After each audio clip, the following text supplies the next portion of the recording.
Merci. Bonsoir à tous. C'est un plaisir d'être parmi vous ce soir. C'est toujours un plaisir d'être invité à présenter son travail et sa démarche professionnelle dans une école d'architecture. Donc je remercie Madame Champsavoine, Madame Thépeau et Madame Cancat pour cette invitation et pour l'accueil qu'on m'a fait ici aujourd'hui. Merci aussi à Étienne Rondier qui m'a guidée et fait visiter la ville aujourd'hui. Alors c'est un plaisir aussi d'être là pour partager mon travail puisque ça montre qu'il existe une place pour le travail que je fais dans le monde de l'architecture française, même si effectivement je revendique un travail engagé et plus artisanal qu'un travail de masse. Donc pour vous présenter mon parcours et mon travail, juste un petit peu d'histoire. Donc après quelques années passées dans de grandes agences d'architecture lilloises, et malgré l'intérêt que je porte aux projets sur lesquels je travaille, je me sens vite à l'étroit puisque je travaille sur une parcelle, parfois un îlot, mais jamais je ne passe le trottoir et jamais je ne rencontre les usagers. Je décide alors à l'époque de m'orienter vers la maîtrise d'ouvrage urbaine pour comprendre le processus de fabrication de la ville et travailler avec l'ensemble des acteurs de ce processus. J'intègre donc la SEM Ville Renouvelée, donc une société d'économie mixte qui est basée à Tourcoing en 2007 pour travailler sur le projet d'aménagement de la ZAC de l'Union. La ZAC de l'Union, c'est un territoire de 80 hectares à cheval sur les villes de Tourcoing, Roubaix et Wattrelos. Donc c'est un terrain qui est issu du déclin industriel. Roubaix et Tourcoing, c'est un bastion de l'industrie textile. Et sur le site de la ZAC de l'Union, on a des industries textiles, donc ici un peignage où on peignait et on lavait la laine, qui était envoyé après, par exemple, ici dans des tissages, donc où on tissait la laine, et donc l'usine Vanoutrive ici où on faisait des jacquards assez célèbres et des velours qui étaient exportés dans le monde entier. La ZAC de l'Union, c'est aussi une gare de marchandises et ici anciennement des terrains de distri-chimie, donc un territoire plutôt pollué. Et une grande brasserie moderne, une grande brasserie de bière qui se trouve ici. Donc en 1980, le terrain est encore quasiment entièrement bâti d'usines et d'habitats de type ouvrier, des maisons qu'on appelle dites 1930. Et quand j'intègre la SEM Ville Renouvelée, donc le démarrage est passionnant puisque j'ai à lancer les études urbaines qui découlent du schéma directeur qui a été fait au préalable par Reichen et Robert. Je travaille avec un AMO développement durable puisqu'entre-temps, le projet de la ZAC de l'Union a été déterminé comme étant un projet test écoquartier et bien sûr un AMO pollution pour le traitement de l'historique et l'héritage industriel de ce site. Alors les débuts sont passionnants puisqu'effectivement on a beaucoup de choses à faire et à rebattre les cartes. Et très vite, le passage au volet opérationnel de la ZAC me rappelle à mes premiers amours la maîtrise d'œuvre. Donc là, vous voyez le plan d'aménagement de la ZAC réalisé par Reichen et Robert dans le cadre de sa mission d'urbaniste en chef. Donc ça, c'est un plan qui date de 2009. Et donc, quand je suis côté maîtrise d'ouvrage urbaine, on commence à réfléchir avec la SEM Ville Renouvelée à ce petit îlot qui est ici, qui est un îlot qui a une histoire assez particulière que je vais vous raconter. Et on réfléchit comment on peut y travailler. Et donc l'îlot Stephenson, son histoire, c'est qu'il est situé ici, en bordure de limite administrative de la ZAC, au nord, sur les franges nord de la ZAC. Et à un moment, il y a un fait qui fait basculer l'histoire de ce quartier, c'est-à-dire que dans les bureaux de la communauté urbaine, à l'époque, le périmètre administratif contourne l'arrière des maisons. Et il y a quelqu'un qui se dit dans un bureau que ça va être quand même assez difficile à gérer de manière administrative et que ce serait plus simple d'étendre le périmètre de la ZAC à l'autre, donc au revers de l'îlot et au trottoir qui borde ici ces maisons. Il y a un échange qui se fait entre ce technicien et l'urbaniste en charge du schéma directeur à l'époque, donc Reichen et Robert. Et donc Reichen et Robert décident d'étendre le périmètre de démolition à ces deux rues. Alors, ce qui est dommage, c'est que cette décision peut être prise à l'échelle du 2000e ou prise depuis Paris. Elle a un impact majeur sur la vie de plusieurs générations d'habitants, puisqu'en mai 2000, la mairie de Tourcoing annonce aux habitants de ces deux rues que leurs rues sont englobées dans le périmètre administratif de la ZAC et que donc elles feront l'objet de la table rase comme l'entièreté du site. Donc les habitants vont se mobiliser dans une association dès le lendemain de cette annonce, puisque les maisons que vous voyez ici sont en bien meilleur état que ce qu'il y a à l'arrière. Tout le monde est d'accord pour dire qu'à l'arrière il faut démolir, mais ici c'est des maisons que les gens ont entretenues. Ils ont passé leur vie à l'entretenir, à la payer, ils sont devenus propriétaires et les gens ne comprennent pas qu'on les démolisse pour une histoire de périmètre administratif. Donc l'association Rase pas mon quartier, vous voyez là la présidente Madame Parent et Monsieur Sferrazza, le trésorier, avec qui forcément j'ai passé beaucoup de temps, ils vont militer tous les jours pendant 4 ans auprès du maire et du président de la communauté urbaine, donc à l'époque Baldwick, maire de Tourcoing, et Pierre Mauroy, encore président de la communauté urbaine. Pendant 4 ans, ils vont aller voir tous les jours pour sauver leurs 2 rues de la table rase. Sauf qu'entre-temps, l'EPF, l'établissement public foncier, pour le compte de la communauté urbaine, va racheter les maisons aux gens qui ont le moins confiance dans le combat de Rase pas mon quartier. Et donc l'EPF va racheter 30 maisons sur 53, donc par petite unité, des fois 1, des fois 3. Ils vont racheter 30 maisons et la ville et la communauté, quand elle va acter le fait qu'on ne rase pas les 2 rues, va aussi acter le fait que les maisons seront réhabilitées et pas démolies au profit de petits collectifs, qui est aussi une crainte de Rase pas mon quartier. Alors donc à l'époque, je suis encore côté maîtrise d'ouvrage, on est en 2007-2008. La décision de sauver le quartier date de 2004. Donc vous imaginez, les gens apprennent ça en 2000. En 2004, on leur dit que les maisons vont être sauvées. L'aménageur est nommé qu'en 2007. Le temps de lancer toutes les études, c'est que début 2008 qu'on commence à se pencher sur le sujet. Et on se dit très vite à la SEM qu'on ne peut pas lancer ce projet de manière standard, c'est-à-dire avec une équipe d'archi qui va venir faire une réunion de chantier par semaine, etc. Qu'on est vraiment dans un contexte particulier et que déjà les gens vont, après toutes ces années, les maisons murées, déraccordées, le vol de zinc, les gens du voyage, alors bon, c'est... Voilà, ils ont vécu dans un contexte un peu compliqué et donc on se dit qu'on ne va pas en plus faire ce chantier sans eux et donc on se rapproche de Patrick Bouchin et de l'association NAC pour étudier la démarche qu'on va mettre en place pour réhabiliter ce quartier. C'est donc à ce moment-là que je rebascule côté maîtrise d'œuvre, je me rappelle à mes premiers amours, pour prendre en charge l'atelier électrique et mener la démarche qu'on a imaginée avec Patrick Bouchin. Cette démarche, elle est simple. L'idée, c'est dès le départ de s'installer au cœur du quartier pour leur montrer que le projet commence et que le quartier va reprendre vie. Donc pour ce faire, on va s'installer au milieu des maisons, dans un ancien atelier d'un électricien, au 118 de la rue de la Tossée. Et on va créer un atelier public d'architecture et d'urbanisme dans lequel on va mener plusieurs démarches de travail avec les habitants, donc selon différents stades d'investissement.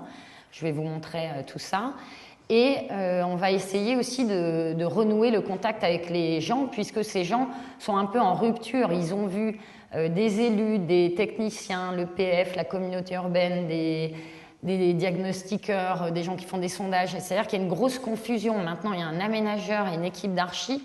Les gens sont un peu perdus dans ce qui se passe et je pense que jusqu'à notre arrivée sur site, ils ne croient pas en le devenir de ce projet. Donc, dans la démarche qu'a imaginé Patrick Bouchin sur ce projet, il y a un volet important, c'est l'élaboration d'une culture commune. L'idée, c'est qu'à travers tout ce qu'on a à faire sur cet îlot, on profite de cette occasion pour ouvrir les portes d'un chantier, expliquer ce qui se passe, leur faire comprendre le temps du projet, leur faire comprendre ce qui s'est passé avant, ce qu'on va faire après. Donc, on va mettre en place une série par exemple, de conférences. Donc, on va mener 2 ans de conférences sur des thèmes liés au chantier. Donc, alors, par exemple, sur la photo de droite, jardiner ensemble. La photo de gauche, on était autour du goût, puisque les immigrés qui habitaient ces maisons type 1930, donc c'est des maisons qui avaient été construites par les industriels pour loger leurs ouvriers. Donc, les ouvriers qui immigraient pour venir travailler dans ces usines ramenaient dans leurs valises des plants ou des graines de ce qu'ils mangeaient et ce qu'ils cultivaient chez eux. Et deuxième facteur, dans les balles de laine qui arrivaient dans les usines textiles, les balles de laine ramenaient aussi des graines de plantes qui venaient d'Asie. Et on a d'ailleurs, par exemple, sur les toits de la condition publique, c'est une maison folie qui a été construite, une réhabilitée, pardon, à l'époque de l'île 2004, capitale de la culture. On voit qu'il y a des plantes qu'on trouve aujourd'hui sur le toit de la condition publique qu'on ne trouve même plus en Asie là-bas. Donc voilà, des conférences autour de ce qu'on peut manger, de ce qui pousse dans la friche, des conférences autour de l'acte de permettre de construire. Donc qu'est-ce que c'est un permis de construire, pour expliquer que nous on va faire des travaux, que si eux en font, ils doivent passer par les mêmes procédures, etc. Voilà, donc une série de conférences pour expliquer tout ça. On va aussi mettre en place de nombreux partenariats avec des écoles, notamment des Beaux-Arts, un partenariat avec l'école d'architecture du paysage de Lille, des partenariats avec des compagnies de théâtre. L'idée, c'est de faire venir la culture jusqu'à l'intérieur du quartier, puisque c'est des gens qui sont un peu refermés dans le quartier, c'est pas forcément des gens qui vont au musée, et on se dit, on va profiter de l'ouverture qu'on a et de cet atelier pour ramener de la culture à l'intérieur. Et alors ça, c'est quelque chose qui a très bien marché, puisque si au départ, les habitants nous disaient « c'est quoi encore ce que vous nous ramenez, ces jeunes qui vont passer une semaine ou un mois dans les maisons », au final, ces gens, ils s'habituent à voir des jeunes qui travaillent dans ces maisons, et puis il y a des liens qui se créent, il y a quelqu'un qui va dépanner de l'électricité ou un truc qui manque pour que l'artiste puisse finir son œuvre. Et au final, on voit bien que le jour du rendu, chaque habitant soutenait un tel ou un autre artiste. Alors, c'est aussi pour nous, moi je dis toujours qu'on a rajouté une couche à l'histoire dans ce projet, c'est-à-dire qu'on n'a pas traité le projet d'Ilo Stephenson comme une opération globale. C'est une histoire de cas par cas, autant dans la démarche qu'on a mis en place avec les gens et selon les sujets, mais aussi par rapport à comment on a travaillé sur les maisons. Et avoir fait venir ces artistes dans les maisons, c'est aussi une trace en plus, puisque par exemple, photo de gauche, voilà, c'est un squelette qui restera derrière les placos de cette maison. Donc il y a des gens qui le savent, il y a des gens qui ne le sauront jamais, il y a peut-être des gens qui un jour enlèveront cette plaque et qui retrouveront cette trace de notre passage. Un travail aussi donc avec une compagnie de théâtre sur la vie de quartier. L'idée, c'est à travers cette compagnie HVDZ fait des permanences dans des quartiers pour renouer le contact entre les gens, c'est-à-dire qu'ils les font parler, ils font des montages avec des photos, des morceaux de films, et à travers la semaine qui passe là et les histoires qu'ils racontent de l'un à l'autre, les gens renouent le contact entre eux. De nombreux ateliers de sensibilisation à l'architecture et à l'urbanisme avec les enfants ou les adultes. Ici, un atelier de céramique dans lequel on a fait les numéros des maisons. Donc les enfants à la découverte du quartier, parce que les enfants, c'est important, c'est des enfants qui ont entendu leurs parents et qui ont vu leurs parents souffrir de la situation, de ce qui s'est passé, de ces années d'attente, le quartier muré. On va s'engager dans un chantier de 2 ans, c'est des enfants qui subissent ça, et donc en leur expliquant les choses, ça leur permet de comprendre ce qui se passe, et des fois aussi de de reconnecter le métier de leurs parents, parce qu'il y avait beaucoup d'enfants d'ouvriers du bâtiment. Alors c'est l'occasion aussi de faire des ateliers ludiques et pédagogiques sur la construction avec des briques en pain d'épices, des visites de chantier forcément. Alors un deuxième axe de travail, c'est tout le volet de participation. Alors pour moi, la participation est c'est un terme général qui recouvre plusieurs degrés d'investissement possibles, qui va de la simple information à la concertation, à la participation en soi, et qui peut aller jusque de la co-conception ou de la co-construction. Donc il y a bien différents degrés, et pour moi, il existe une réponse à chaque sujet, à chaque contexte. Il n'existe pas une démarche universelle, on ne peut pas dire qu'on va pouvoir appliquer une démarche à un autre sujet. C'est une démarche particulière. Donc ici, on a fait par exemple de la concertation sur les projets de réhabilitation avec les autres habitants. Donc nous, on a réhabilité les 30 maisons qui étaient vides. On a aussi fait des interventions ponctuelles dans des maisons qui étaient habitées. Et donc, on a proposé aux habitants de venir débattre avec nous des projets qu'on faisait sur les maisons qui étaient vides. Donc voilà, c'est des débats compliqués parce qu'il y a des différences de culture sur les matériaux, sur l'architecture, sur la manière de faire. Et donc là, on voit par exemple les maquettes des 30 maisons sur lesquelles on a travaillé. Et donc, dans les creux, Ici, par exemple, c'est des maisons privées. Donc on avait une grande maquette qui représentait tout le quartier, et on avait des maquettes à plus grande échelle qui représentaient les maisons. Donc les réunions de concertation, il y a des réunions qui se passent bien, il y a des réunions qui se passent un peu moins bien, c'est normal et c'est ça qui fait avancer le projet. Nous, on fait un projet, on réhabilite un quartier, mais c'est pas nous qui habitons et demain, à un moment, on va partir. Donc il faut aussi prendre en compte la vie de ces gens qui habitent là et qui... Alors pour le coup, en plus, ici, c'est vrai qu'on a plusieurs générations qui succèdent. Voilà, donc des moments un peu plus difficiles. Et par exemple, ces débats ont entraîné la modification de plusieurs projets, dont un rang entier qu'on a changé de matériaux, parce qu'il y avait un vrai blocage de la part des gens et un malaise avec des voisins. Donc on a fait évoluer les projets pour, alors toujours dans un intérêt général, en regardant toujours le projet dans son ensemble, mais on a fait évoluer le projet en fonction des débats qu'on avait. Alors parlons un peu de l'architecture et de ce projet de réhabilitation. Donc, ce projet a commencé par un énorme travail de repérage pour établir une faisabilité économique et architecturale. Et ça nous a permis de trouver les axes de projet. Donc les axes de projet, ils sont simples. Sur rue, on a toujours une isolation par l'intérieur puisqu'on est dans un périmètre protégé et puis le patrimoine de ces rangs de maisons ouvrières, c'est bien ces alignements de maisons en briques et donc voilà, une isolation par l'intérieur pour préserver les façades briques et par contre à l'arrière, une isolation par l'extérieur pour bénéficier d'une meilleure inertie et en même temps donc, travailler sur une nouvelle peau extérieure qui engage un dialogue avec les constructions nouvelles qui viendront sur le revers de l'îlot. Un deuxième axe, les constructions à rez-de-chaussée, puisque donc bien souvent ces typologies, on appelle ça des typologies en marteau, puisqu'on a ici la tête du marteau et souvent ici le manche. Donc en gros, ces maisons, elles ont été construites à la suite par les industriels, textiles ou autres, mais c'est vrai que c'est beaucoup le textile. Et elles étaient construites à la suite, l'une à côté des autres, sur des modèles quasiment similaires. Tous les gens les ont transformées de manière... voilà, chacun a transformé la maison comme il voulait. Les différents propriétaires successifs l'ont fait. Et nous, on a récupéré un bâti extrêmement divers et varié. Certaines maisons avaient été en mauvais état puisqu'il y avait eu des vols de zinc ou d'autres dégradations. Donc dans chaque projet, chaque maison, on a repéré ce qui était existant, ce qui était à démolir parce qu'il fallait.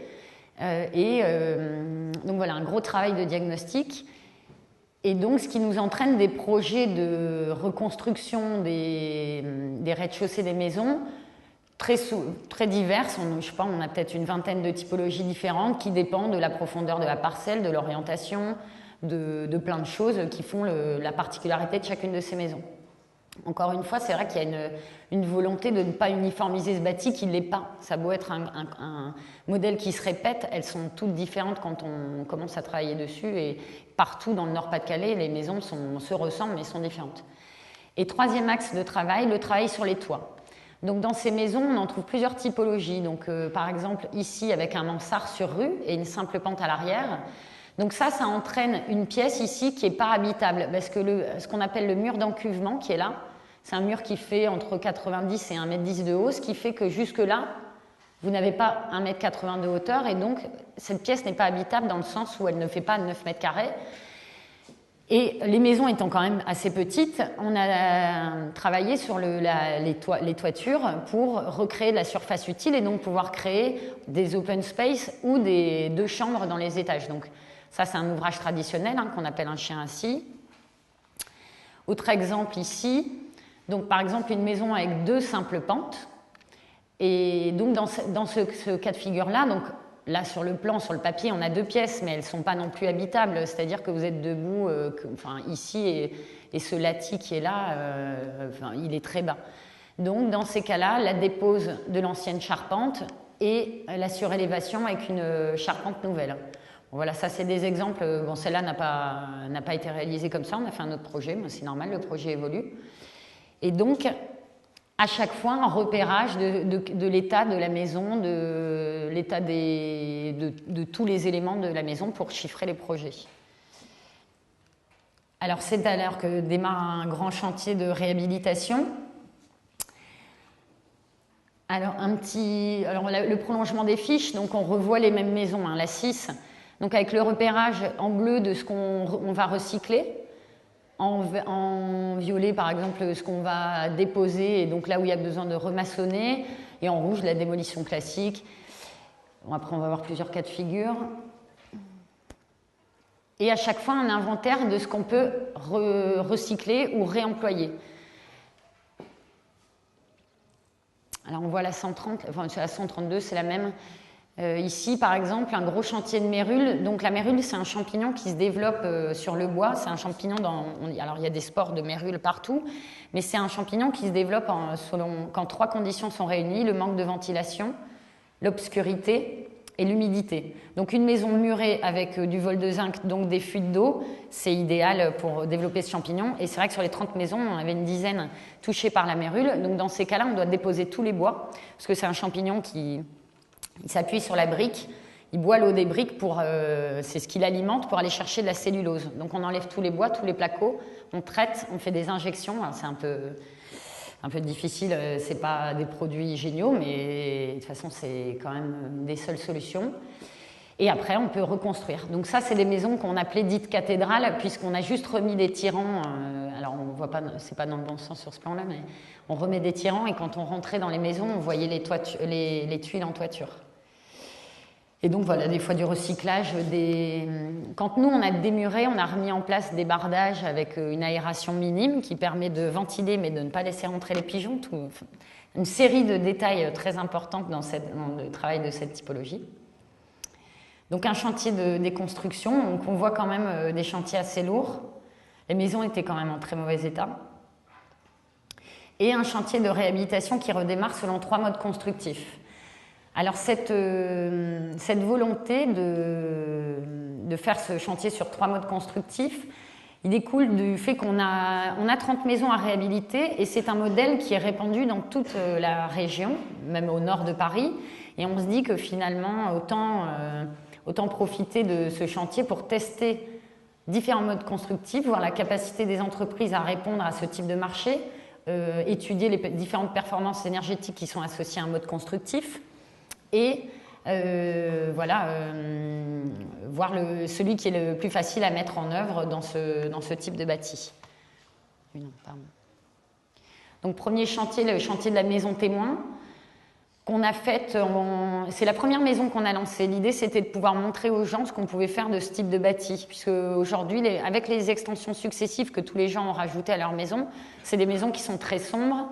Elles sont très cloisonnées et donc on voulait faire une maison témoin pour montrer ce qu'on pouvait en faire. Donc chantier qu'on a réalisé en métal à la sortie du chantier de traitement de mérule, c'était peut-être un peu lié. Deuxième chantier avec un chantier en charpente traditionnelle. Donc on voit ici un chien ainsi. Et ça, c'est typiquement le genre d'appentis qu'il y avait dans les maisons. Donc là, on est dans des maisons assez petites avec des tout petits jardins, donc on n'a pas voulu développer plus. Donc avec une charpente traditionnelle. Et ici, un modèle avec des charpentes un peu plus des typologies plus travaillées, avec un patio, je vous montrerai les plans après, et les éléments de surélévation que je vous ai montrés tout à l'heure en croquis. Donc on voit un peu de l'enchaînement des maisons et des toitures. Et un troisième chantier réalisé en ossature bois. Ça nous a vraiment permis d'accumuler un savoir-faire et de tester des modes constructifs sur ce type de bâti. Il y a une vraie importance dans ce chantier aussi autour du recyclage, puisque par exemple, quand la Sèvres renouvelée pour revendre les maisons devait la revendre avec une dommage ouvrage, donc une assurance qui certifie que les travaux sont conformes, etc. Et par exemple, si vous faites une révision de toiture, l'entrepreneur ne vous garantit pas les travaux en décennale, puisqu'il n'a fait que réviser la toiture, elle n'est pas considérée comme neuve. Et donc, il y a certains acquéreurs, dont les Mâches, je vais vous raconter ce qu'on a fait après avec lui.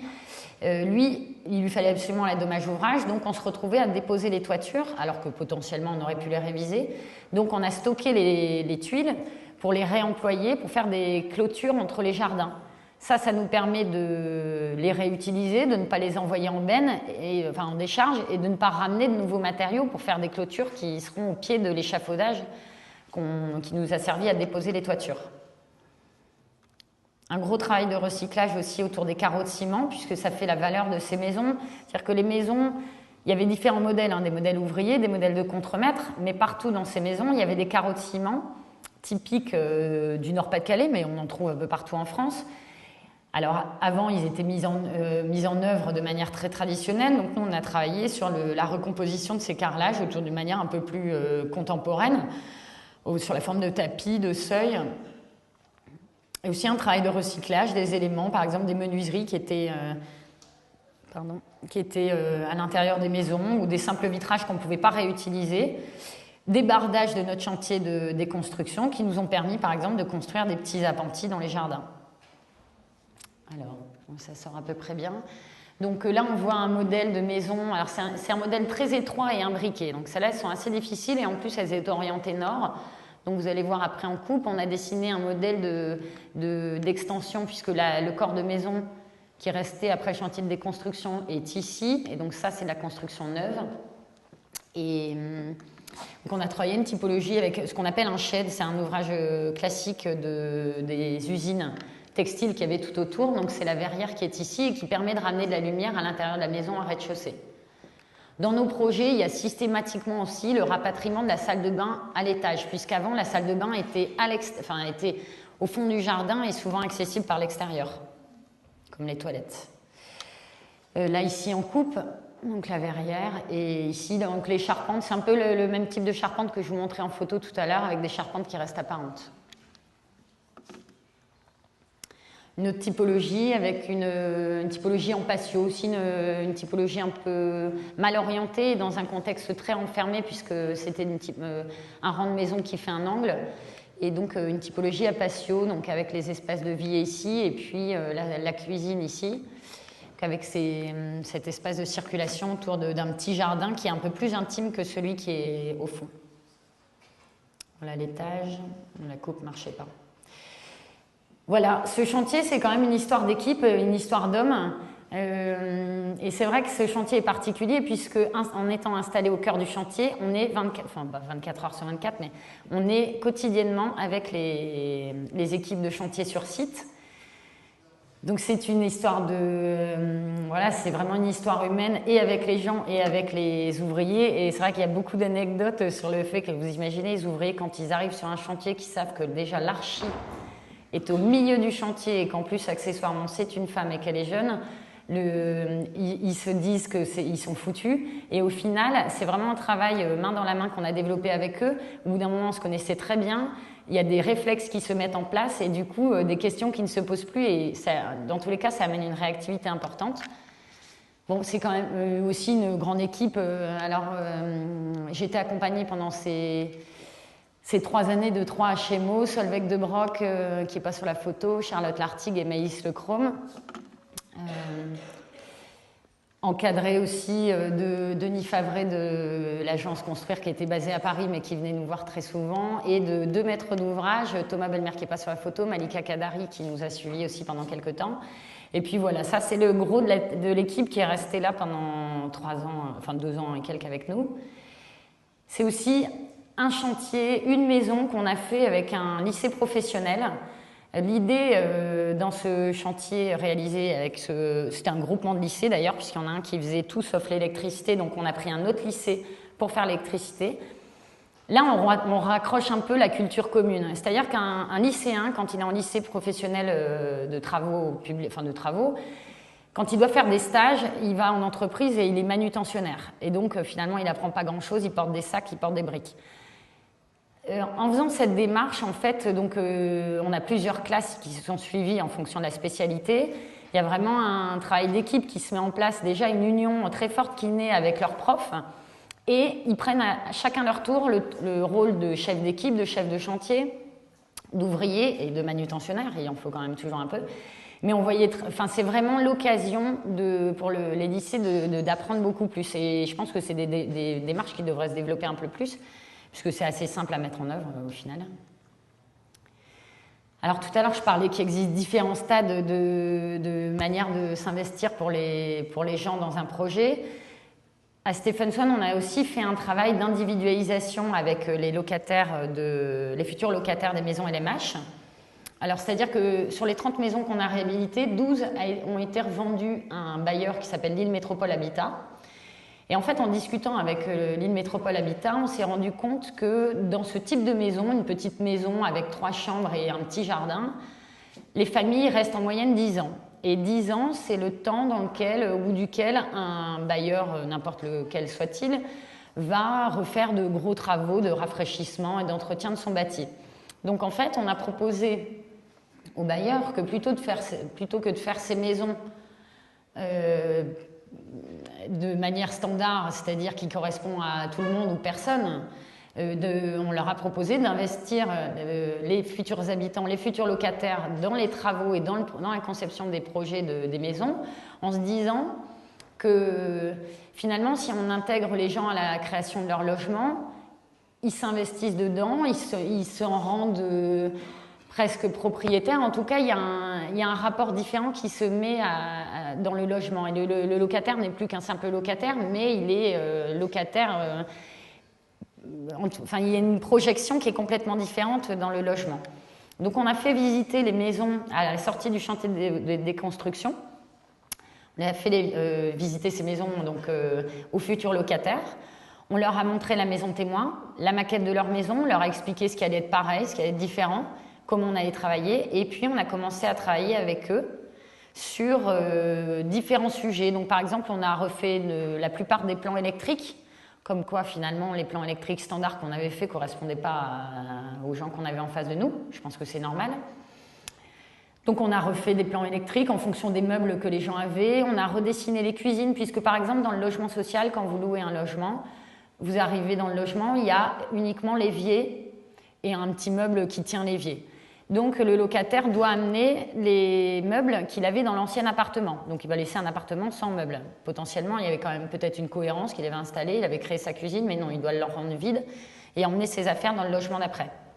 Donc, on a redessiné toutes les cuisines avec les meubles qui venaient de l'appartement précédent. On a aussi, bien sûr, fait un gros travail sur le recyclage des matériaux. Alors, les locataires venaient, on faisait des visites de chantier régulières à des points d'étape importants, donc voilà, avant de couler la dalle ou après, à la fin du gros œuvre, à la pose de la charpente, voilà, donc beaucoup de temps passé avec les habitants. Et un gros travail sur les finitions, c'est-à-dire le choix des matériaux de la cuisine, des plans de travail, les revêtements de salle de bain, les couleurs, des peintures. Et donc, plusieurs exemples là, donc par exemple en cherchant à travailler donc, sur la couleur du plan de travail et sur les carreaux de recyclage qu'on allait mettre en place. Donc des fois, c'était les carreaux qui venaient de la maison, et puis si ça ne marchait pas et que le locataire n'aimait pas, on allait chercher des carrelages dans une autre maison pour faire un projet qui correspondait plus au locataire. Et un travail sur la couleur, donc avec une palette restreinte et un choix de murs. Le choix de mur était par exemple motivé par rapport à l'aménagement ou la prise de lumière. Donc nous, on proposait des murs et si ça leur allait, on proposait des couleurs et l'assemblage faisait le résultat final. Là, un autre exemple. Alors, quelques vues du chantier en cours ou terminé. Quelques photos d'intérieur. Ça, c'est la verrière dont je vous parlais tout à l'heure, dans la typologie qui était plutôt mal orientée. Voilà, un travail tout bête, mais sur l'ouverture des espaces de vie sur les couloirs. Un gros travail sur les salles de bain, puisque Patrick voulait travailler sans carrelage. Donc, on a réalisé plusieurs types de salles de bain. Une première en métal. Un test, c'est très compliqué et très lourd. On doit faire des tests de mise en charge des planchers, donc on n'a pas renouvelé l'expérience. Après, on a travaillé sur des matériaux de type compact. C'est des matériaux avec lesquels on fait des cabines de piscine, par exemple, et ça nous permet de gagner un temps précieux en chantier, puisque c'est beaucoup plus simple à mettre en œuvre que du carrelage. Et par rapport à l'entretien, pour le bailleur, il n'y a pas de noircissement des joints, par exemple. Là, une vue d'un espace sur un chien assis. Et voilà, la dernière inquiétude des habitants, le revers de l'îlot. Donc, alors, les habitants ont eu la promesse que les maisons allaient être réhabilitées. On arrive pour les réhabiliter, mais il leur reste un gros souci, c'est ce qui va se passer à l'arrière de leur maison. Leurs craintes sont tout à fait fondées, puisque En fait, là, le plan que je vous montre, c'est un plan de 2005. Tout à l'heure, je vous ai montré un plan de 2009. On voit la différence, le plan en 2005 est rouge, alors que le plan écoquartier est vert. Et ici, vous voyez un bandeau qui se déroule là. En fait, si vous voulez, quand ils ont décidé de sauver les maisons, ils ont recollé le bâti des maisons. Mais alors, en même temps, c'était le schéma directeur, c'était la fin de la mission de Reichenau-Robert, ça tombe, il n'avait pas le temps ou on ne lui a pas permis de le faire. Mais dans tous les cas, au démarrage du travail sur Stephenson, on a ici du R+3 plus double attique, derrière des maisons en R+1 plus comble. Alors, j'en ai qu'une petite perce à noter, enfin crayonnée, mais bon, ça donne l'exemple. Et donc, Patrick va militer auprès de la SEMVille renouvelée et de la communauté urbaine pour qu'on puisse revoir le projet du revers de l'îlot. Donc, on avait fait une maquette qui montrait bien que c'était dur. Donc, tout le monde a accepté qu'on puisse retravailler là-dessus. Et donc, on a décidé de travailler avec les habitants, avec les techniciens et avec Reichenau-Robert sur un nouveau plan guide d'aménagement du revers de l'îlot. Alors, il y a plusieurs choses qui sont importantes dans ce travail. C'est qu'ici, par exemple... Bon, d'ailleurs, ce n'est pas tout à fait cela, puisque c'est l'ancien projet, mais ici, il y a une série de garages qui donnent directement à l'arrière des parcelles. Et ça, c'est des pièces précieuses, c'est la pièce en plus. Il y en a un... Alors, souvent, ils ne servent pas de garage, mais les enfants jouent dedans, il y a du bricolage, etc. C'est quand même une pièce en plus qui est précieuse et donc que les gens ne veulent pas voir disparaître. Bien sûr, ça, c'est le genre de choses qui était partie dans le projet d'aménagement. Deuxième chose, le statut de l'impasse. Je ne sais pas si je vous ai montré une vue qui montrait cette impasse, mais la rue Stephenson, c'est une impasse, avec toutes les qualités urbaines et qualités du cadre de vie que ça développe. C'est-à-dire que dans une impasse, les enfants peuvent jouer, traverser la rue. Il n'y a personne qui passe qui n'habite pas l'impasse. Et les gens qui passent viennent se garer, donc roulent à faible allure. Cette qualité, elle est précieuse et à partir du moment où on la fait déboucher, le statut de la rue change. Et donc à l'époque, la communauté urbaine veut faire déboucher la rue pour faire passer les camions poubelles, puisque dans une impasse, le camion poubelle ne peut pas rentrer, les gens doivent d'eux-mêmes apporter les poubelles dans la rue. Ça fait 100 ans que ça se passe comme ça, mais on se dit qu'en 2010, on va arrêter de faire comme ça et qu'on va faire déboucher le camion. Donc les gens refusent ce genre de réflexion, enfin, et nous on partage tout à fait ces préoccupations. Donc on va commencer à travailler, à faire de nombreuses réunions avec les habitants sur le revers de l'îlot. Il y a des échanges qui se font avec les techniciens, avec Reichen, parce que voilà, nous, le principe, notre volonté, c'est de créer une ville transitoire entre cette ville basse et la ville haute que va construire Reichenau-Robert. Et c'est normal, on doit construire et on a besoin de construire plus. On construit plus haut, c'est tout à fait logique, mais il y a bien une notion de transition entre un bâti bas et un bâti haut. Donc, nous, on cherche à travailler sur cette ville intermédiaire entre les deux. Et donc, on va... Ah oui, puisque baisser la hauteur des bâtiments, c'est baisser la capacité, la chaîne à construire. Et baisser la chaîne à construire, ça change le bilan financier d'une ZAC. Et donc, c'est des éléments qui se discutent pas que autour d'une table et d'une maquette. Il y a bien des enjeux financiers derrière. Donc, on va travailler avec eux pour rebasculer cette chaîne ailleurs, puisqu'on a des volumes... voilà, sur 80 hectares, on peut quand même retrouver du bâti ailleurs. Et on va imaginer une typologie intermédiaire qui va venir reconstituer l'îlot ici.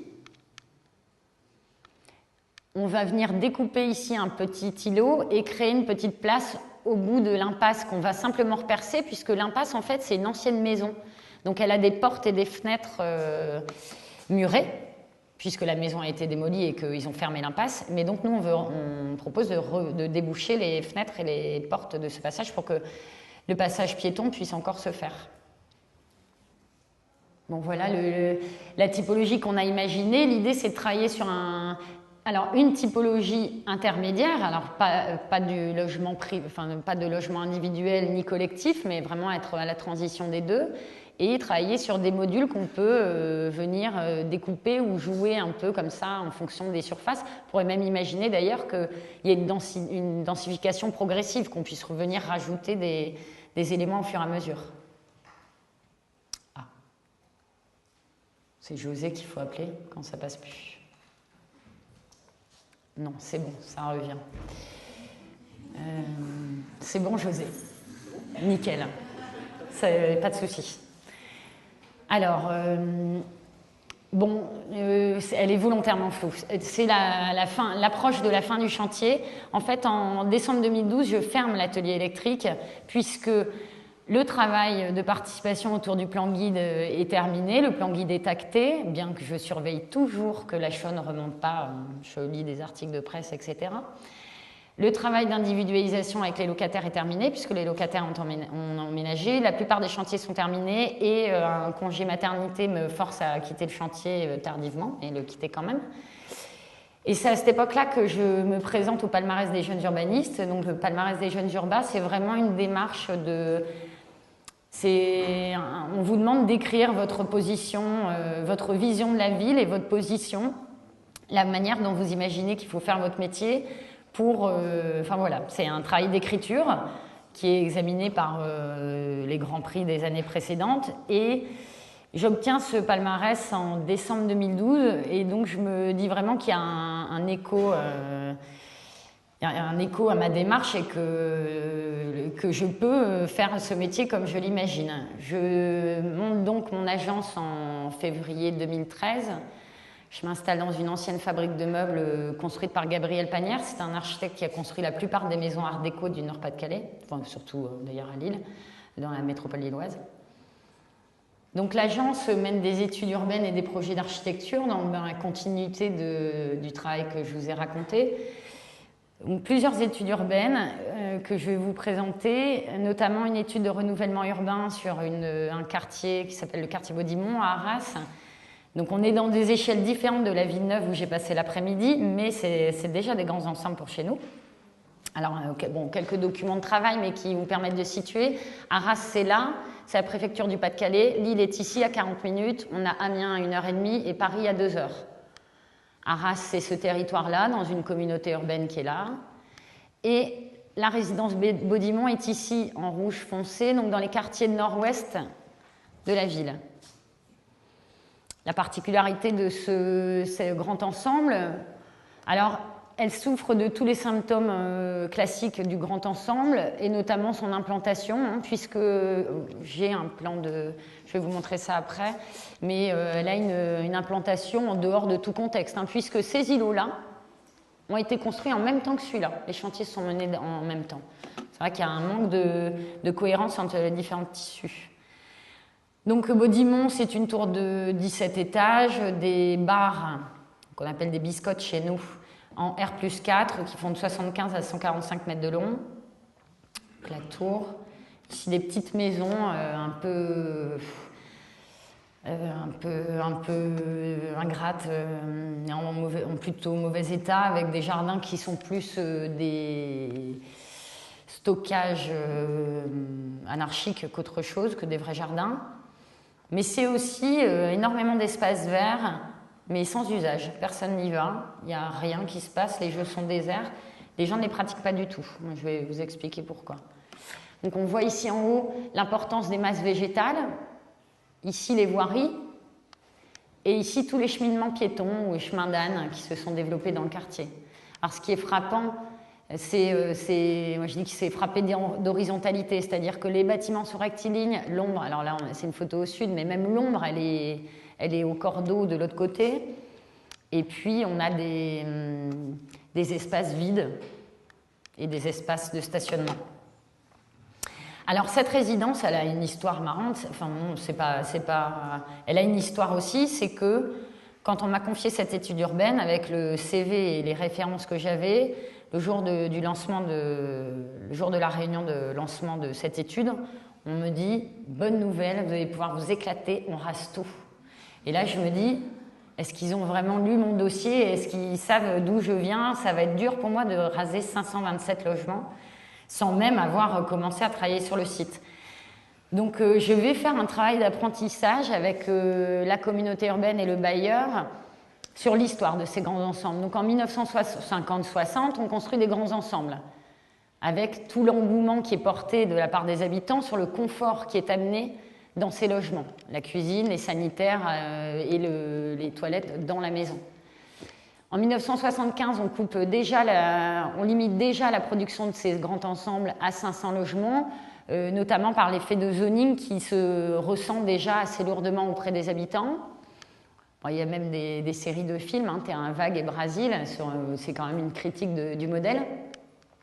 En 1990, un mouvement de la part des professionnels et des politiques, un mouvement très critique qui engendre pas mal de démolition de ces grands ensembles. Et en 2010, un nouvel essor de ces grands ensembles avec l'étude de la réhabilitation de ces grands ensembles, notamment le PUCA-REA, enfin l'étude REA qui est lancée par le PUCA et aussi, par exemple, le Grand Paris. Donc, alors, je leur raconte ça et je leur demande de me laisser faire le diagnostic avant de décider de démolir ces logements. Si j'arrive à la conclusion qu'il faut démolir, on démolira. Si je n'arrive pas à cette conclusion, on ne démolira pas. Et aussi avec les habitants, forcément. Je vais vous raconter ça. Là, je vais passer rapidement, mais en gros, les phénomènes de ce quartier. Alors, il est ici au nord-ouest, plutôt bien desservi, à l'entrée de la ville, avec des grands axes. Par contre, il y a un premier phénomène de blocage psychologique, c'est que pour aller vers le centre-ville, ça marche en manière descendante, mais on ne peut pas revenir du centre-ville directement. Et ça fait quand même une ségrégation entre le quartier nord et les quartiers bourgeois du centre-ville. Il y a aussi une hiérarchie des voies complètement incohérentes, puisqu'on a des voies de dessert de petites maisons en R+1 beaucoup plus larges que les voies qui sont au pied des grands ensembles. Il y a un certain nombre de verrous. Par l'implantation, hein, vous l'avez vu tout à l'heure, par le fait qu'il n'y a aucune connexion hein, avec l'implantation qui a été faite, on ne peut pas connecter les tissus. Il y a aussi un problème d'attractivité de la résidence puisqu'elle est ici et qu'on a 3 microcentralités autour. Alors une énorme, le centre commercial Auchan. Ici une plus petite mais intéressante autour du marché, quelques commerces et des écoles. Et ici une autre troisième, donc le tout à 5 minutes à pied à chaque fois avec les équipements. Alors, par contre, il y a un phénomène intéressant, c'est qu'il y a quand même un peu de relief sur la résidence et que du coup, on a une approche du bâti qui est très différente en fonction d'une approche ascendante ou une approche descendante. C'est-à-dire qu'avec les masques végétaux et quand on descend la pente, il y a du bâti qu'on ne voit pas du tout, alors que quand on arrive d'en bas, on a vraiment de plein fouet les barres de logement. Et un sujet important, la densité. Puisque tout le monde critique ce quartier en disant qu'il est trop dense, il est trop dense, il est trop dense. Et pourtant, quand on regarde le quartier en détail, alors on peut décomposer la densité, hein, on a du 0,14 logements à l'hectare, en coefficient d'occupation des sols, je suis là. 0,14 ici pour les petites maisons, 0,42 pour les bars et 9 pour la tour. Ce qui fait un coefficient d'occupation des sols moyen de 0,35, alors que les petites maisons qu'on voit ici, au final, elles ont un coefficient d'occupation des sols de 0,33, donc on est quasiment dans les mêmes densités, et que quand on regarde le nombre de logements à l'hectare, c'est sensiblement pareil. Donc c'est bien une question d'approche de la sensibilité. Si on parle que chiffres, on peut dire ce qu'on veut avec les chiffres, et on peut toujours dire que c'est trop dense, alors qu'en réalité, ce n'est pas une question de densité numérique, mais une densité ressentie. Dernier sujet sur ce diagnostic, c'est les périmètres d'usage, c'est-à-dire que les périmètres d'appropriation. En fait, on a systématiquement au pied des grands ensembles, donc j'ai fait une autre étude sur un ensemble un peu similaire qui était orienté différemment. Les entrées là-bas étaient au sud, alors qu'ici les entrées sont au nord. Mais dans tous les cas, on a une appropriation de la surface au pied de l'entrée, c'est-à-dire la surface qui est devant la porte d'entrée et qui est au pied du parking. Donc là, on voit, les parkings sont là, pardon. Alors qu'à l'arrière, on a des grandes surfaces enherbées et plein soleil qui ne sont pas du tout utilisées. Alors pourquoi? Parce que c'est des logements qui ne sont pas traversants, on n'a pas de transparence entre les deux, on ne peut pas accéder. Mais il y a vraiment une notion d'usage qui n'est pas du tout développée. Donc après, on va finaliser ce diagnostic par un partage des valeurs et un diagnostic de la maîtrise d'usage. Donc toutes les données que je vous ai montrées, c'est des cartographies, des documents qu'on peut faire, on peut travailler en agence, on fait du terrain, on voit tout ça, mais c'est évident que les usages, même si on passe du temps sur le quartier, si on n'y habite pas, on ne peut pas comprendre réellement les usages d'un quartier. Donc ici, là pour l'instant, on a réalisé la première étape de ce travail avec les habitants, qui était de finaliser le diagnostic. Et là, bon, je vais vous expliquer pourquoi on doit attendre un peu pour continuer. Mais alors par rapport à l'annonce qu'on nous avait fait de démolir ce quartier, nous on fait un diagnostic avec les habitants autour d'une grande maquette. Et en fait, on remarque que tout le monde adore le quartier, que les gens ils sont très bien. Et qu'à part potentiellement un peu d'isolation et d'amélioration de l'habitat, les gens voient aucun problème. Alors, quand on commence à discuter avec eux des voiries, des usages sur les espaces publics, des limites et tout ça, on voit bien qu'il y a des sujets qui sortent, mais de prime abord, les gens sont très contents. Donc, comme quoi, prendre la décision de le démolir était peut-être très prématuré. Alors, aujourd'hui, on a réalisé le diagnostic avec les habitants et là, on est un peu en attente puisque c'est un quartier qui a été classé en géographie prioritaire. Et donc, dans le cadre de la loi Lamy, la ville doit mettre en place un conseil citoyen pour travailler sur toutes les notions d'économie, d'entraide, de culture. Et ça, alors bien qu'on peut en faire, mais finalement, on n'est pas les spécialistes. C'est vrai que je ne peux pas planifier le développement économique de la ville ou de ce quartier, même si je peux insinuer ou lancer des sujets. Il y a des choses qu'on doit laisser à d'autres professionnels. Et donc, en ce moment, sont en cours cette phase de travail avec les habitants.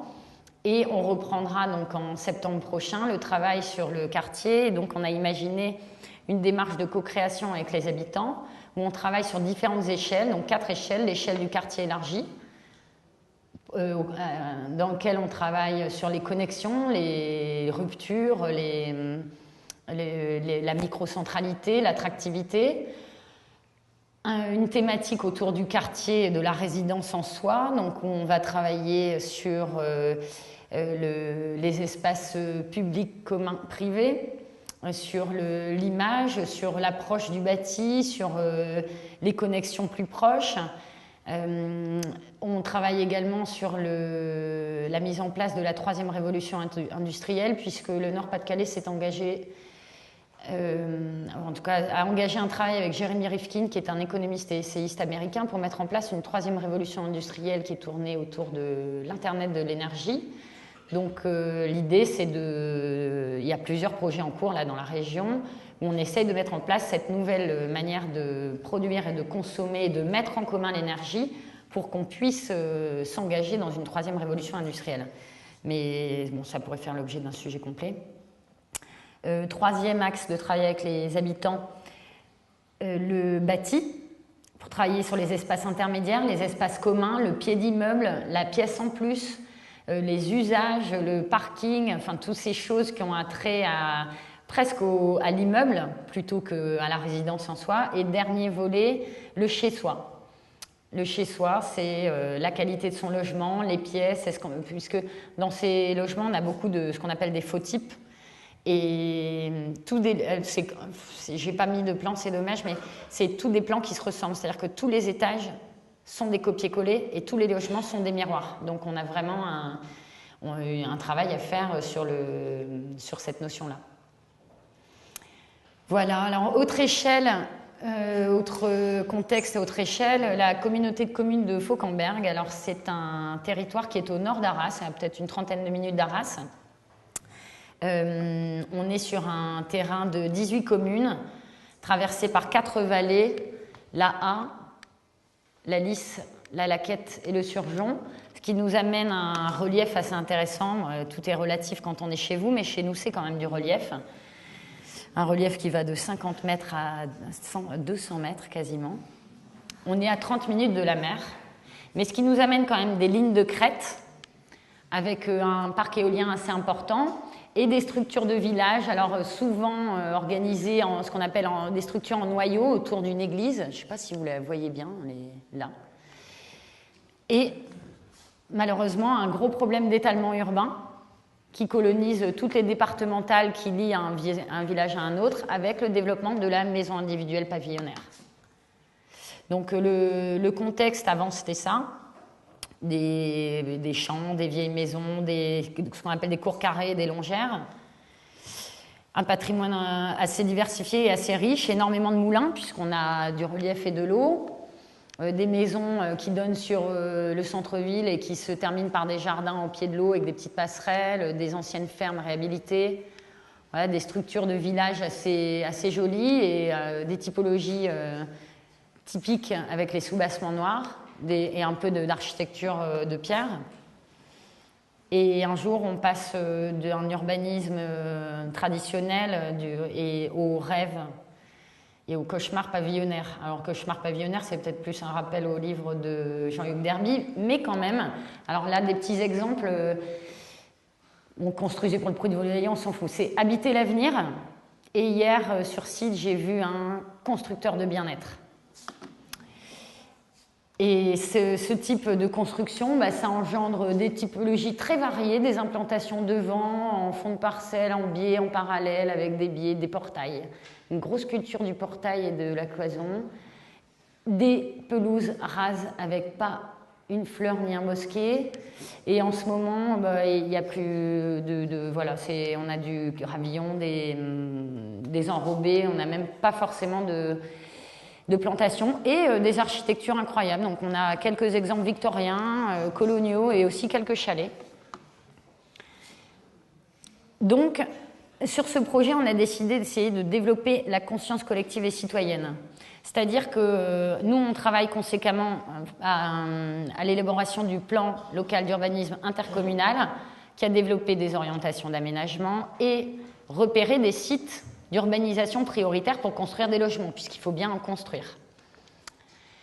Et donc, il faut sensibiliser les gens à une culture commune, une nouvelle culture, c'est-à-dire essayer de faire changer les modes de faire, en tout cas évoluer pour qu'on puisse transposer un modèle de construction actuelle vers un modèle plus durable, puisque s'étaler, c'est consommer du territoire à défaut des terres agraires, alors qu'on est de plus en plus nombreux, il faut bien se nourrir, enfin c'est un contresens. Et en plus, on développe des voiries, des réseaux qui ne sont pas du tout rentables. Alors on leur explique aux gens, on leur raconte plein de choses pour qu'ils puissent se connaître, on leur donne des chiffres, des anecdotes, on leur raconte les structures urbaines, donc ici un urbanisme de rue, ici de l'étalement urbain, ici d'un cœur de village qui est composé de un ou plusieurs noyaux.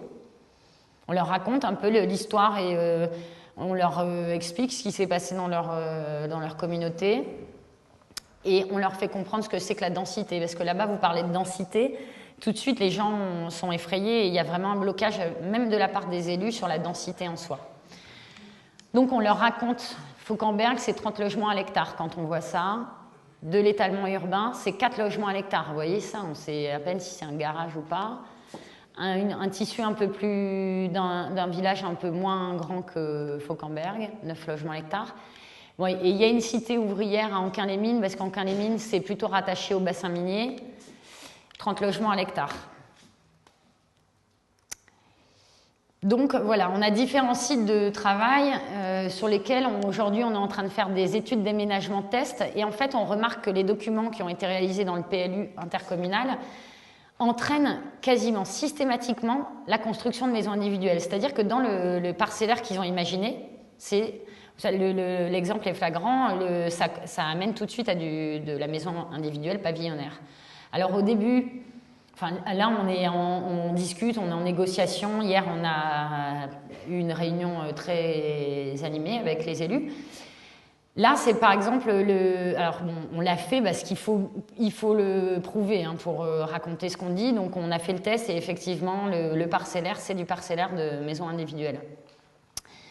Alors on a 2 axes. Alors moi j'ai 2 axes de travail. La première idée, c'est de réinterpréter les typologies vernaculaires, c'est-à-dire retravailler sur des cours carrés ou des typologies en L, pour recréer des alignements, puisque soi-disant la maison pavillonnaire, son intérêt c'est le jardin, et en fait quand vous regardez une maison ici, alors quel exemple le plus flagrant? Ici, vous voyez que le jardin il est tout petit, ici ils font rien, vous avez vu tout à l'heure, il n'y a rien sur la pelouse, il y a la voiture, le jardin est là, donc au final le jardin est très petit, et en travaillant sur des typologies en alignement, on peut dégager des logements beaucoup plus importants. Travailler comme ça, c'est aussi important pour la mixité, parce qu'en fait, maintenant, ces villages doivent faire de la mixité, donc du logement social ou de l'accession aidée. Et en fait, les gens ne veulent pas, ils ne veulent pas de mixité. Alors, c'est la peur de l'étranger. C'est une forme... c'est-à-dire que celui qui ne vient pas du village est un étranger. Et donc, faire de la mixité avec le logement social, c'est rajouter une couche à la peur de ses habitants. Et avec la maison individuelle, le logement social, il est forcément visible et stéréotypé, puisqu'il n'a pas la forme de maison individuelle. Et nous, on pense qu'avec des typologies comme celle-ci, un peu plus vernaculaires, que ce soit une maison privée en accession, par exemple, qui est plus grande, ou une maison en location sociale, on a moins de différenciation de typologie d'habitat et on ne stéréotype pas les gens. Donc on a un gros travail de sensibilisation des élus et des gens qui est en cours. Donc avec on travaille sur la base de maquettes avec des modules qu'on est en train de fabriquer, comme le Monopoly, hein, et on explique aux gens que si on joint 2 maisons, on économise l'isolation d'un mitoyen, donc on va construire plus durable, etc. Alors, je vais me dépêcher, je pense que je vais survoler rapidement un projet, je finirai sur le dernier. Niveau architecture, je me suis engagée dans un sujet qui est le développement de la construction bois, puisque c'est un peu en réaction à ce qu'on fait. C'est-à-dire qu'aujourd'hui, à Lille, il y a énormément de projets de ZAC, on construit en béton, en béton, en béton. Et je me dis qu'en 2015, c'est quand même dommage de construire encore dans cette manière et qu'en fait, on ne construit pas en bois parce qu'aujourd'hui, la filière est assez peu développée et qu'on construit en France 5% des constructions en bois, alors qu'on pourrait en faire dans les pays limitrophes, on est plutôt à 30%. Donc je travaille sur 2 projets de logement en bois, un projet en habitat participatif intermédiaire, c'est pas du vrai participatif, mais c'est pas de l'accession classique. Alors celui-là, je vais le passer très vite parce qu'il est au début, donc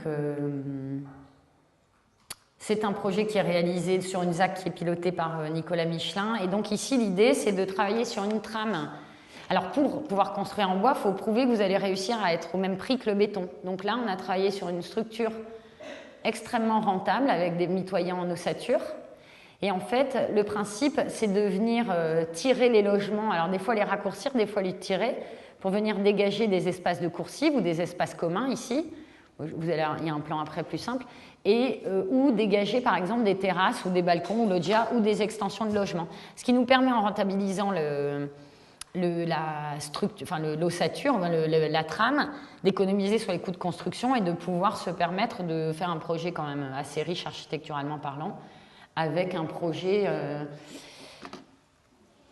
Alors, les possibilités d'évolution dans cet habitat intermédiaire, c'est-à-dire qu'on n'est pas à la base on n'a pas commencé à travailler avec un groupe, c'est nous qui allons former un groupe, c'est-à-dire qu'on fait un appel à manifestation d'intérêt pour des gens qui voudraient s'investir dans leur logement, mais qui n'ont pas envie de s'investir dans un projet d'éducation ou de vie en totale harmonie avec un groupe. C'est vrai qu'on peut quand même avoir le droit de construire son logement, d'imaginer des espaces collectifs sans pour autant être pris les poings liés avec un groupe. Et je pense vraiment qu'il existe des gens, enfin on a fait une première réunion, on a bien vu qu'il y avait un vrai écho à cette démarche. Donc avec eux, on va travailler sur les espaces communs, donc ça peut être une grande cuisine, ça peut être une laverie, ça peut être une chambre en plus, pour un invité, hein, ça peut être comme un petit studio. Ça peut être aussi la colonisation de l'espace vélo quand il y a beaucoup de monde. Et c'est aussi le travail sur les coursives habitées. C'est-à-dire qu'une coursive, c'est pas quand on s'investit dans son logement, on peut aussi investir la coursive. C'est pas qu'un lieu de desserte. Alors bien sûr, aujourd'hui nous on a fait une faisabilité, mais les logements, on a plein de modèles différents. Le T4 peut être en simplex ou en duplex. Les T3 peuvent être orientés avec le salon sur l'angle ou le salon sur balcon. Enfin, dans tous les cas, il y a un balcon, mais... on peut vivre aussi de manière décloisonnée, c'est-à-dire qu'on finira les logements en fonction de l'état de finition dans lequel les gens y veulent, s'ils veulent des cloisons ou s'ils veulent des espaces décloisonnés. On a aussi une manière d'habiter sur les toits. Est-ce qu'on met le salon sur le toit ou est-ce qu'on met des chambres? On a aussi la possibilité de rajouter des mezzanines.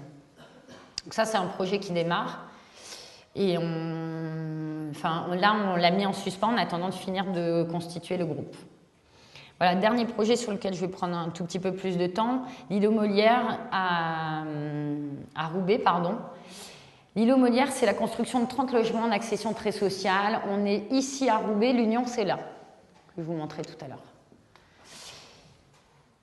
Les enjeux, c'est un projet qui est lancé par le GIP, le groupement d'intérêt public de Lille Métropole, pour la construction de 30 logements en accession très sociale, c'est-à-dire que c'est des couples qui gagnent 2 SMIC qui achètent des maisons. Alors là, il y a un enjeu, c'est-à-dire que chaque coup de crayon peut faire capoter le projet, puisque faire accéder à la propriété des gens qui gagnent 2 SMIC par rapport au taux d'endettement et à la durée d'endettement, on est vraiment sur un ratio de 10 € de plus au prix du mètre carré peut faire que la personne ne peut pas accéder à la propriété. Donc il y a un enjeu financier capital pour maîtriser les coûts de la construction, des enjeux constructifs puisqu'on a décidé aussi de travailler sur une structure en ossature bois, tout en garantissant des enjeux urbains de qualité de vie et des enjeux humains, c'est-à-dire réfléchir avec les habitants sur les usages. Alors ce projet il est intéressant parce qu'il est guidé par 2 choses. Le PLU, qui entraîne une construction en bande le long de la rue, une zone non édifiée, une trame constructive qui m'est imposée par le constructeur et la suppression de toutes les typologies coûteuses, puisque la typologie ici, qui ne peut pas être préfabriquée en usine, coûte beaucoup plus cher et finalement en fait plombe l'opération. Alors ça c'est quand même intéressant puisque ça rappelle une forme typique du Nord, c'est les béguinages. Donc les béguinages c'était des grands cordons de logements, donc à l'origine c'était des édifices, des groupements de logements religieux, autour d'une grande place centrale. Et ce qui est intéressant c'est que la voiture n'est jamais rentrée dans les béguinages. Donc nous, on a de la chance puisqu'avec cette zone non édifiée, on crée un béguinage double orienté, ce qui nous permet d'avoir des jardins privés et une grande cour commune avec une voiture qui reste bien à l'extérieur. Donc, alors ici, bon, c'est vrai que on part d'une trame constructive d'un constructeur, de bardages. De bardages différents et on va quand même s'autoriser de travailler sur la skyline pour éviter l'effet de répétition et de bandes trop importants que peuvent produire ces accolements de logements. Et on va donc avec ces modifications de skyline, on va quand même permettre d'offrir un peu plus de volume à certains logements. Donc le projet c'est celui-là, donc une bande de logements un peu plus de type collectif ici rue Molière et 4 bandes de maisons autour d'un grand espace central piéton. La voiture restant ici. Et donc un grand espace partagé ici, commun, et des jardins potagers ici au bout. Alors là, par contre, dans ce projet, il y a tellement un enjeu financier important qu'il n'y a pas la place dans le dessin de base et donc avant la finalisation des logements par les habitants. C'est-à-dire que dans la construction, on est obligé de développer un processus qui nous permet, dans la construction, de rentabiliser l'opération. Sinon, alors, c'est vrai qu'on peut être... Enfin, j'ai pas été longtemps partagée, puisque c'est vrai qu'à Stephenson, j'ai prôné l'individualisation des projets, etc. Ici, c'est soit on permet à des gens d'accéder à la propriété, soit on fait on déroge à toute cette question d'optimisation et ces gens ne peuvent pas accéder à la propriété. Donc en fait, on a concentré notre volonté et le travail avec les habitants. Alors forcément, les maisons sont livrées prêtes à finir. Chacun fera ce qu'il veut dans sa maison. Nous, on fait tout le gros œuvre, tout ce qui est indispensable, mais c'est les gens qui les finiront. Et avec les habitants, on va travailler sur les espaces communs parce que c'est la seule marge qu'on a sur ce projet. Donc je passe les plans de logement ou les coupes. Donc dans ce projet, il y a même le développement d'une gaine technique qui arrive entièrement préfabriquée. Et alors tout arrive préfabriqué. Il n'y a qu'un système d'assemblage en fait sur site. Le chantier n'est qu'un chantier d'assemblage. Et la gaine arrive avec toutes les gaines. On n'a plus qu'à connecter les équipements et mettre les prises dessus quand elle arrive. Bon, je vous passe les chiffres. Voilà, donc maintenant, c'est ce travail qui se met en place sur la place centrale et sur les usages des potagers. Et alors, c'est quand même important, et je pense que ça fera vraiment la qualité de ce projet, puisqu'on est quand même sur un cadre de vie, un petit quartier de poche avec un quartier piéton. Et c'est je pense qu'à travers cette démarche qu'on va mettre en place avec les habitants, l'idée, ça permet de se rencontrer, d'avoir un projet commun autour de cette maison. Après, de toute façon, chacun fera ce qu'il veut chez lui, mais c'est quand même intéressant de pouvoir développer les usages en commun, le traitement des limites. Et voilà, je pense qu'il existe vraiment une solution, un processus à chaque projet, et c'est celui-là qu'on a pu mettre en place ici. Voilà, j'en ai terminé pour la présentation. Je suis à votre disposition pour les questions.